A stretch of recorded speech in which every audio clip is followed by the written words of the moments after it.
अस्सलाम वालेकुम dear students, कैसे हैं आप सब लोग। उम्मीद करती हूँ कि आप सब लोग खैरियत से होंगे।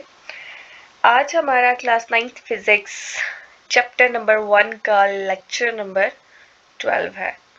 Today we are going to discuss about screw gauge. Screw gauge से पहले हमने लास्ट वीडियो में डिस्कस किया था वर्नियर कैलिपर और उससे पहले हमने डिस्कस किया था मीटर रूल। आज का हमारा टॉपिक है screw gauge. Let's go for its introduction. It is a length measuring device कि ये हमारे पास एक लेंथ मेजरिंग डिवाइस है। अब हमने ये डिस्कस किया था कि वर्नियर कैलिपर भी लेंथ मेजरिंग डिवाइस है, मीटर रूल भी लेंथ मेजरिंग डिवाइस है। फिर हमें स्क्रू गेज की जरूरत क्यों पड़ी। अब मीटर रूल के होते हुए वर्नियर कैलिपर की जरूरत क्यों पड़ी ये तो हम ऑलरेडी डिस्कस कर भी चुके हैं, but let me explain you here again कि जो हमारे पास मीटर रूल था वो जो मिनिमम मेजरमेंट कर सकता था, मिनिमम लेंथ मेजर कर सकता था वो 1 मिलीमीटर थी। अगर उससे कोई छोटी हमें लेंथ चाहिए तो 0.1 मिलीमीटर तक छोटी को मेजर करने के लिए हमने लाया वर्नियर कैलिपर। अब अगर हमें 0.1 मिलीमीटर से भी छोटी कोई लेंथ मेजर करनी है उसके लिए फिर हमें चाहिए जी स्क्रू गेज, इसलिए हमें स्क्रू गेज की जरूरत पड़ी। ठीक है, so it is a length measuring device used to measure the length even smaller than vernier caliper। Vernier calliper से भी छोटी लेंथ को मेजर करने के लिए हमें जो डिवाइस चाहिए वो क्या है, स्क्रू गेज। ठीक है, यहाँ पे नोट्स मैंने प्रोवाइड किए हुए हैं, एग्जामिनेशन पॉइंट ऑफ व्यू से बहुत इंपॉर्टेंट क्वेश्चन है। प्रैक्टिकल में भी इसके कुछ एमसीक्यूज आ जाते हैं, कुछ क्वेश्चनिंग हो जाती है, उसके बाद लॉन्ग क्वेश्चन आपका इसमें से आ सकता है और कोई एमसीक्यूज भी आपका इसमें से आ सकता है। तो एग्जाम में आपने इसको कैसे लिखना है वो नोट्स भी आपको यहाँ पे प्रोवाइड किए हुए। ठीक है, लेट्स गो फॉर इस कंस्ट्रक्शन कि किस तरह से ये बना है और किस तरह से ये वर्क करेगा। मेन चीजें जो आपको पता होनी चाहिए, it consist of a U shaped metal frame with a metal stud at its one and. ठीक है, ये एक यू शेप्ड का मेटल फ्रेम है। ये आप देख लें यहाँ पे, ये आपको एक यू शेप मेटल फ्रेम है, यहाँ पे भी आपको ये यू शेप ब्लू कलर में नजर आ रही है। यू शेप की मेटल फ्रेम है जिसमें एक ये स्टड है, ये वाला, ये जो स्टड है हमारे पास ये फिक्स्ड है। ठीक है, फिक्स्ड स्टड के साथ हमारे पास, अब आप देखें कि क्यों इस एक स्टड को हम कहते हैं यहाँ पे, क्योंकि जो इसका ये दो पार्ट्स आपको यहाँ पे नजर आ रहे होंगे। फॉर एग्जांपल आप लोग ये देखिएगा अभी, ये एक आपको मूव करता हुआ नजर आ रहा है। ठीक है, ये वाला ये मूवेबल है, लेकिन ये जो छोटा सा एक इसके लेफ्ट साइड पे यहाँ पे कनेक्टेड है ये क्या है, फिक्स्ड है, ये वाला। ठीक है, तो इसको इस स्टड की यहाँ पे बात हो रही है कि यू शेप की मेटल फ्रेम है, एक स्टड है उसके एक एंड पे। ठीक है, और ये जो स्टड है ये हमारे पास क्या है, फिक्स्ड है, इट इज नॉट मूवेबल। उसके बाद हमारे पास a hollow cylinder has a millimetre scale over it along a line called index line। उसके बाद हमारे पास एक होलो सिलेंडर है, ठीक है, जिसके ऊपर मिलीमीटर में स्केल है। ठीक है, और हमारे पास मिलीमीटर में स्केल है और एक लाइन के अलोंग, और उस लाइन को हम कहते हैं इंडेक्स लाइन।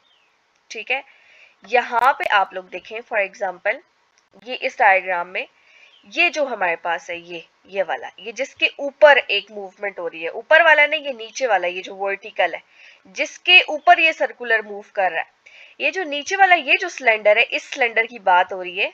ठीक है, अब आप देखें इस सिलेंडर के ऊपर आपको कुछ मार्किंग्स नजर आ रही है, ये मार्किंग्स हमारे पास मिलीमीटर में है।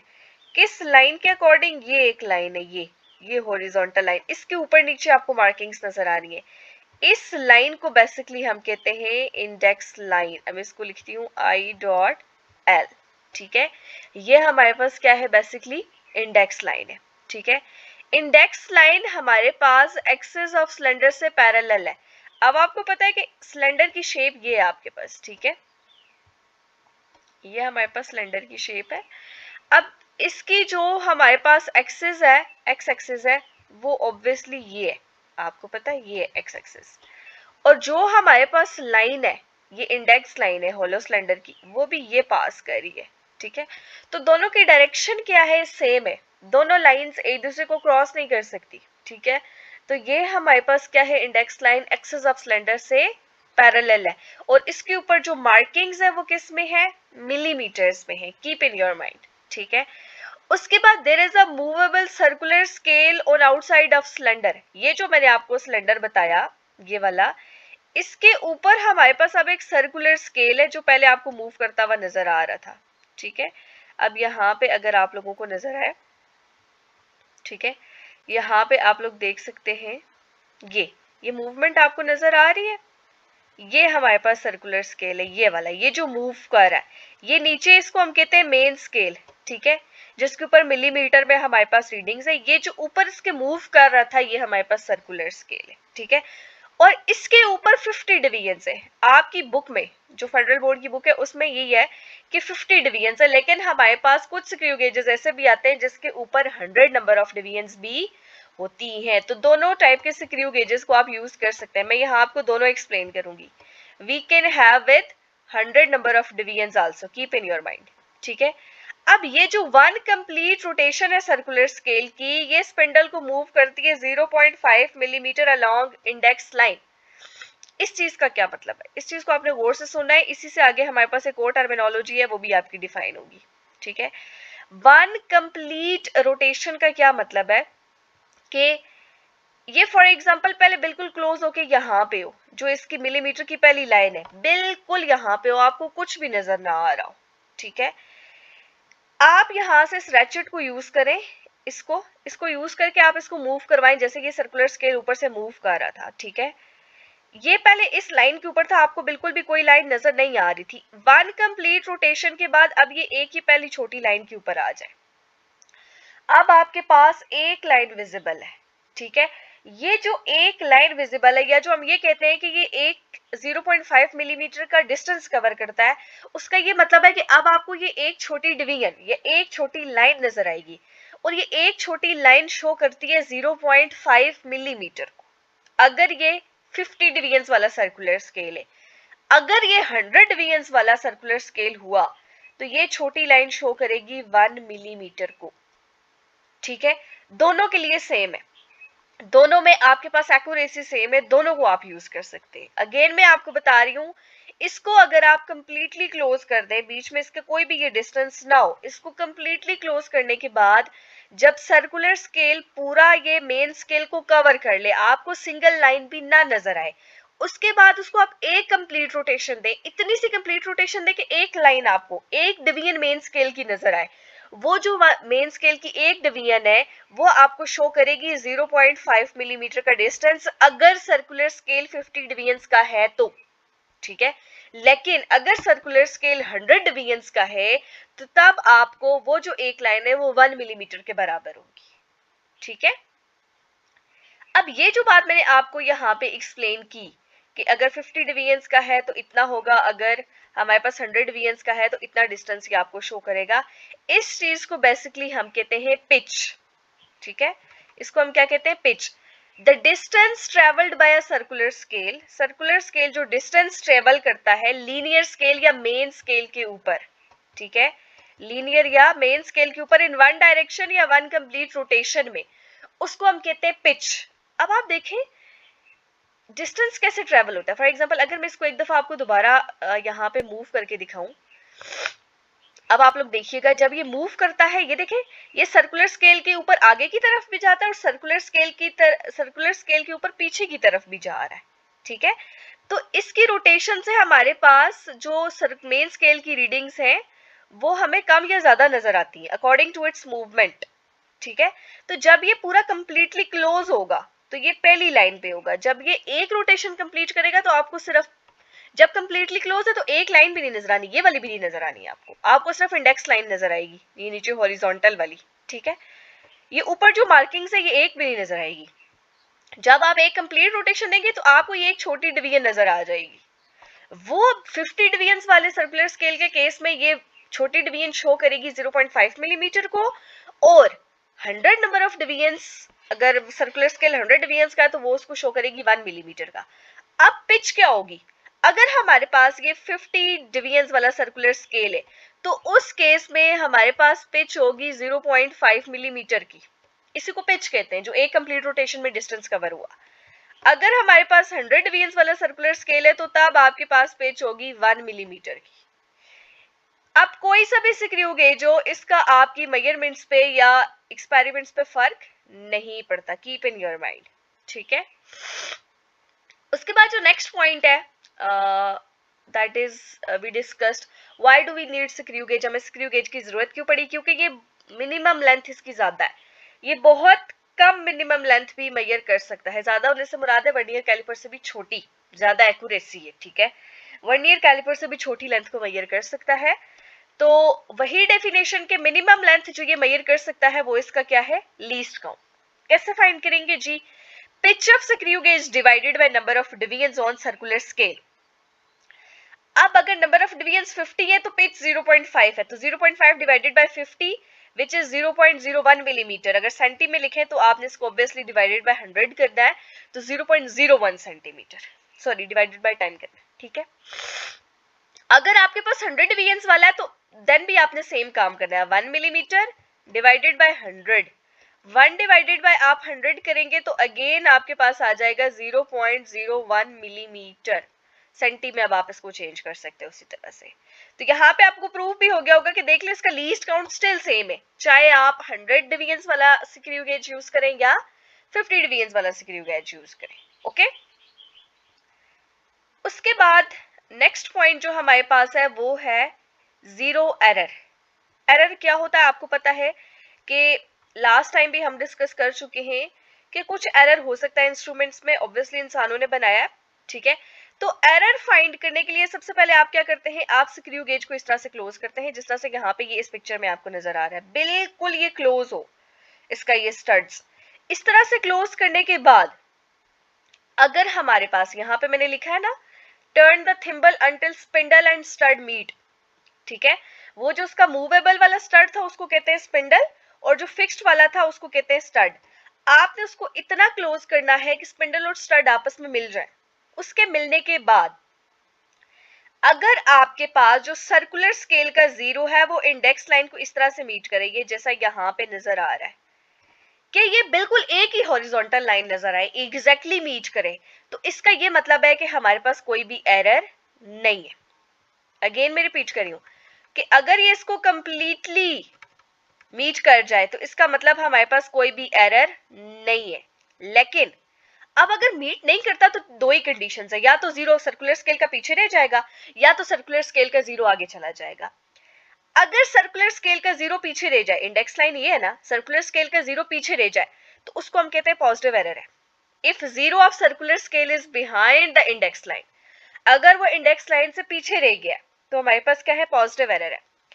अगर वो उससे आगे चला गया, if zero of circular scale has crossed the index line, तो तब हमारे पास क्या है जी, नेगेटिव एरर है। अब अगर फॉर एग्जांपल आपने इंस्ट्रूमेंट को यूज करने से पहले चेक कर लिया, उसमें आपके पास एरर जो है आइडेंटिफाई हो गया, आपके पास एरर आ गया, अब आप उस एरर को कैलकुलेट कैसे करेंगे, अपनी कैलकुलेशंस में से उसको रिमूव कैसे करेंगे, this is the main point that we are going to discuss here, ठीक है। अब इसी एग्जांपल को जो आपकी मैंने यहाँ पे पेस्ट की, इसी को लेके अब हम चलेंगे आगे, ठीक है। यहाँ पे आपने देखना है गौर से कि कैलकुलेशन ऑफ एरर कैसे होनी है। पॉजिटिव एरर के केस में अलग हमारे पास मेथड है, नेगेटिव एरर के केस में हमारे पास अलग मेथड है। पॉजिटिव एरर के केस में हमने ये देखना है कि अगर जीरो मीट नहीं हुआ, अगर जीरो मीट नहीं हुआ, जीरो पीछे ही रह गया फॉर एग्जांपल, तो कौन सी लाइन मीट की है, जीरो ये है ना। अब आप देखिए 0 और 5 के दरमियान हमारे पास 4 लाइंस हैं, तो ये 1 को शो करेगी, 0 1 2 3 4। अब आप यहाँ पे देखिए फोर्थ लाइन मीट कर रही है, कौन सी लाइन मीट कर रही है, फोर्थ लाइन मीट कर रही है इसकी, ठीक है। ये पीछे रह गया ना जीरो, अभी आगे नहीं गया, तो फोर्थ लाइन इसकी क्या करिए, इसके साथ मीट करिए। जब फोर्थ लाइन मीट करिए तो यहाँ पे हम सिंपली लिखेंगे कि सर्कुलर स्केल की कौन सी लाइन मीट करिए, फोर्थ लाइन। अब जब फोर्थ डिवीजन मीट करिए तो उसको हमने बस लीस्ट काउंट से मल्टीप्लाई कर देना है, तो वो हमारे पास क्या आ जाएगा, इसका पॉजिटिव एरर। तो इसका हमने लीस्ट काउंट क्या निकाला था, 0.01 मिलीमीटर, तो ये हमारे पास आ जाएगा 0.04 मिलीमीटर।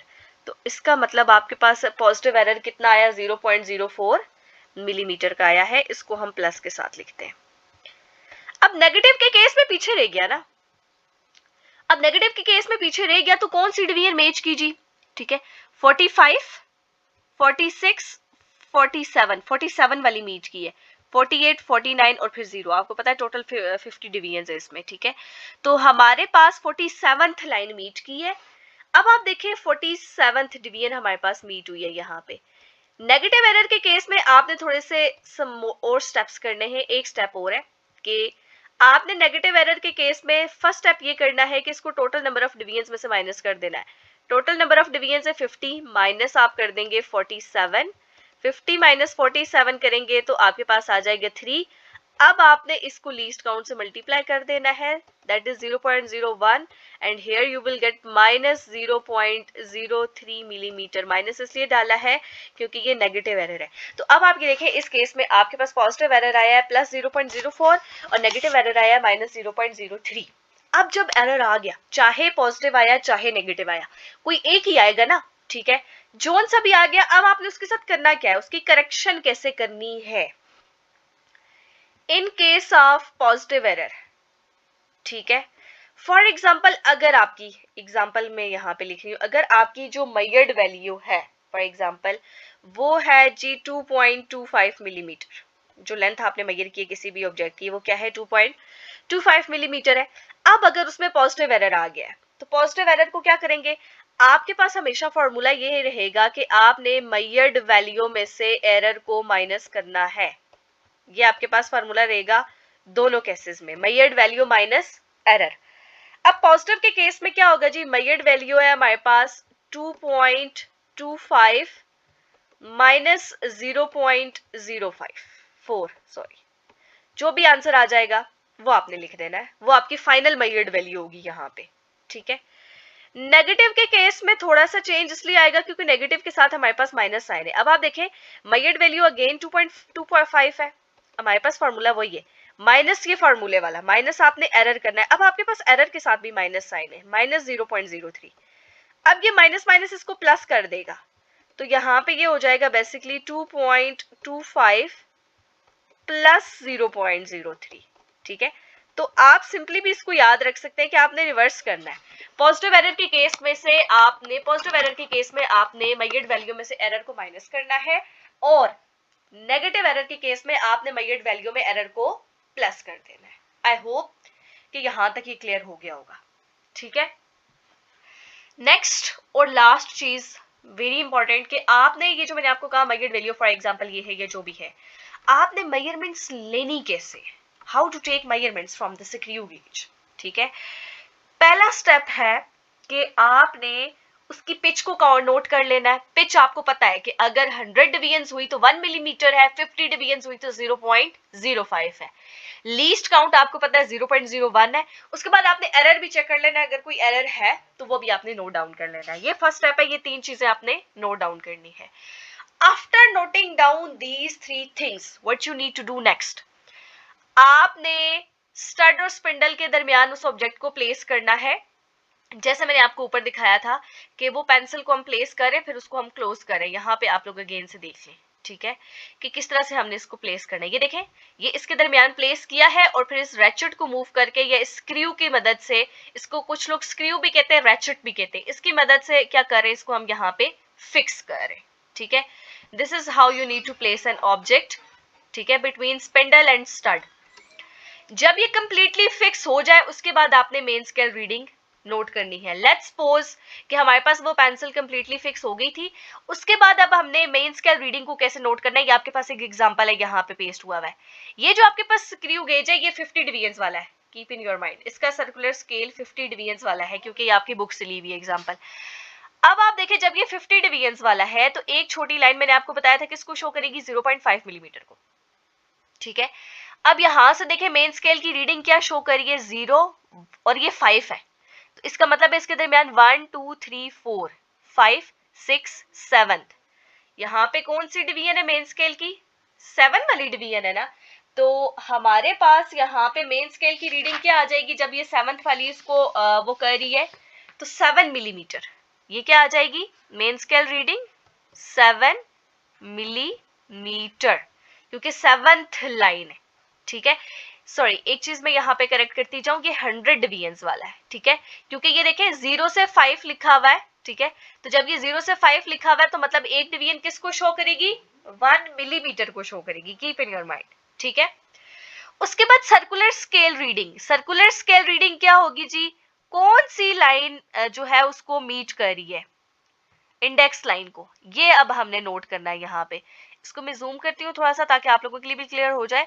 अब ये देखिए, ये 20th थी, 21, 22, 23, 20 के बाद थर्ड वाली लाइन जो है इसको मीट करिए, इसका मतलब 23rd लाइन, ठीक है।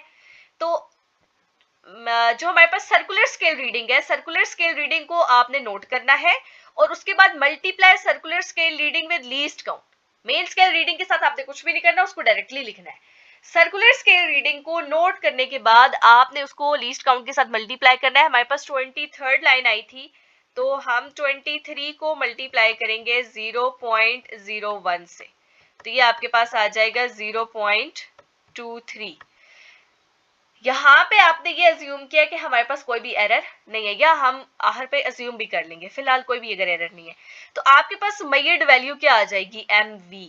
आपने मेन स्केल रीडिंग को प्लस कर देना है सर्कुलर स्केल रीडिंग में, तो 7 प्लस 0.23, तो ये आपके पास आ जाता है 7.23, ठीक है। ये आपकी आ गई है मेजर्ड लेंथ उसी पेंसिल की, फॉर एग्जाम्पल।